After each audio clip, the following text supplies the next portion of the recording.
Hello and welcome back to the EDC Squirrel. I've got a very interesting knife to share with you guys today. And I'm going to have to apologize a bit beforehand because this is a Japanese knife. And a lot of the terminology and such are going to be in Japanese. And my pronunciation, I can already tell you, is not going to be the best. The knife I'm going to share with you today is the Higonokami knife. Let's get this unboxed.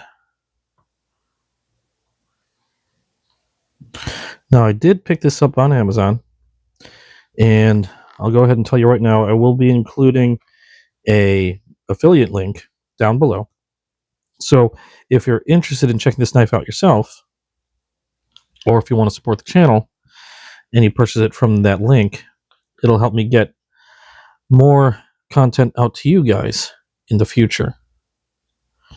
Now, I'm trying to be careful with the box because I just happen to think the box is really pretty.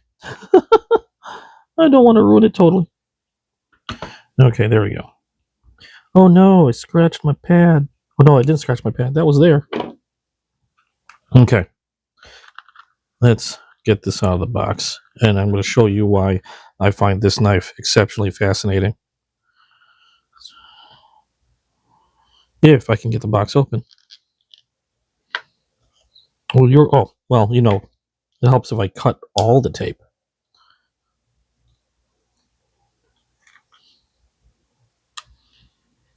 There we go. In case you're wondering, this is the Cold Steel Tough Light. Okay, that works a lot better. Yeah, unfortunately, I do not read Japanese. So if there's anybody that could tell me what this says, that would be awesome and very much appreciated. I'm assuming it's going to be some type of instructions, warranty, or something. I don't know if there's anything behind that. If it'll come out of the box. No, that appears to be it. It actually appears to be part of the box.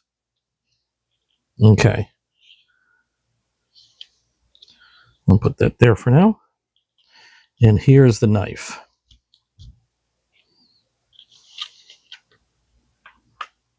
This is the Higonokami.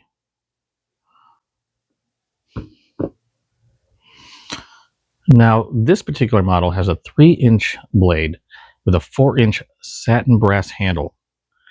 And this knife does not have a lock.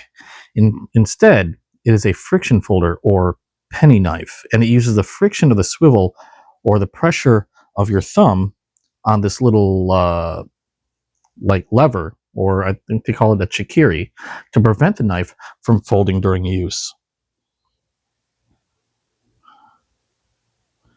But you can feel, well, I can feel that this is really tight in there. And it's really that friction that is going to keep that knife either open or closed. And again, you can use your thumb as well to keep the blade open and prevent it from closing while during use. Now, the steel that this is made from is, again, I hope I'm pronouncing this right. It's a Higonokami steel.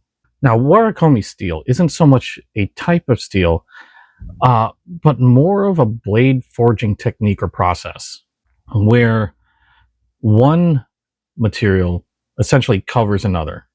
So you've got a steel with a hard steel core and a softer outer shell. And now that I'm looking closely at this blade, you can see there appears to be a Hammond line. No, again, I hope I'm not pronouncing that wrong. I probably am. A Hammond line, or Hammond line, or however you pronounce it. My apologies. Something that you would typically see on a katana. That's very interesting. Again, if there's anybody that could translate what what this says, I would greatly appreciate it. I'm really curious. There doesn't appear to be any writing on the other side. Yeah. But a very interesting knife. And really, really, really neat. I've wanted one of these for a while. They're not terribly expensive. In fact, this one that I got on Amazon was only roughly around $29. And this is supposedly made. Now, this particular one says by Nagao Seisakusho? Nagao Seisakusho? Again, my apologies for murdering names. I know I'm not pronouncing them right. But according to them, they are the last remaining manufacturer of this trademarked knife. Now, I know I've seen others made by other manufacturers. I'm not sure quite what that means. If that means they're like the last official manufacturers, or the only ones that can, I guess, legally create or make this knife in any particular fashion. I'll have to do, admittedly, a little bit more digging. But I just wanted to give you guys a really quick first look when I unbox this. I have been wanting one of these for a while. I just found them really, really fascinating. And it's kind of also neat that I was able to get one with a blade length that would allow me to carry it in the state that I reside in. Now, to fold that closed, again, there's quite a lot of friction on that pivot. There's no like detent like you would see on your typical slip joint knife. Whereas, like, say, this one's an Elementum slip joint where there's a solid detent, half stop, and then you got your full extension. And then when you're closing it, same thing. So you don't have anything like this on the Higonokami.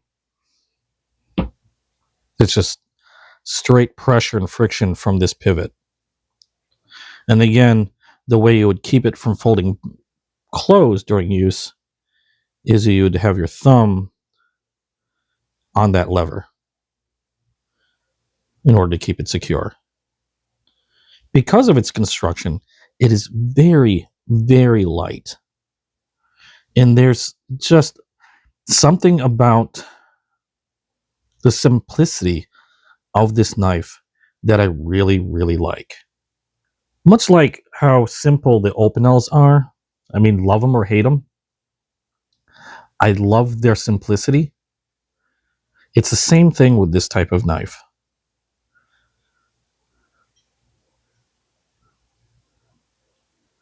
Now, as far as how sharp the blade is, I'm not feeling any burrs on the edge. Feels pretty sharp. Let me take a magazine page and see how that does. The Higonokami steel is a process and not a type, so I don't know whether this would be considered stainless or like hardness levels or anything like that. Like, if somebody could tell me, oh wow, what steel or what material they used to create this knife, that would be awesome. That is sharp. And it appears to be all along that edge.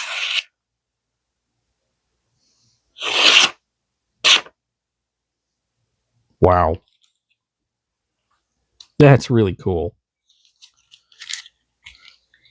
And very inexpensive.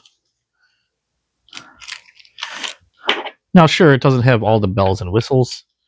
I mean, I just recently picked up a CJRB Acacia for pretty much the same cost. Technically speaking, 99 cents more. And if you're looking for a knife with some bells and whistles to it, the Acacia might be more to your speed.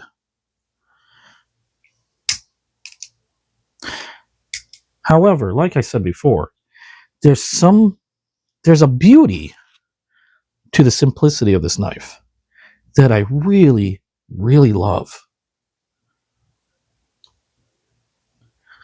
Again, I would love your help in knowing what this says, as well as, I don't know if this is the same. It looks like it might be the same. Yep, it's the same symbols, or at least most of the same symbols. But yeah, if somebody could translate that for me, that would be awesome. And then also, I would like to know more. I'm going to dig a little bit more in regards to this Nagao Seisakusho and what they mean by being the last remaining manufacturer of this last remaining manufacturer of this trademarked knife. I thought that was pretty interesting.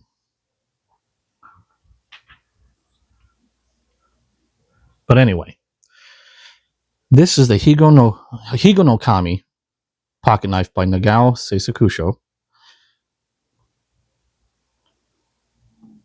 Beautifully simplistic, wonderfully sharp, awesomely cool looking blade. I wonder if that's a true line there.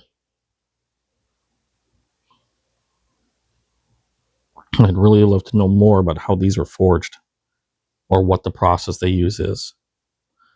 But anyway, thank you so much for joining me. I was glad I was able to share this with you guys.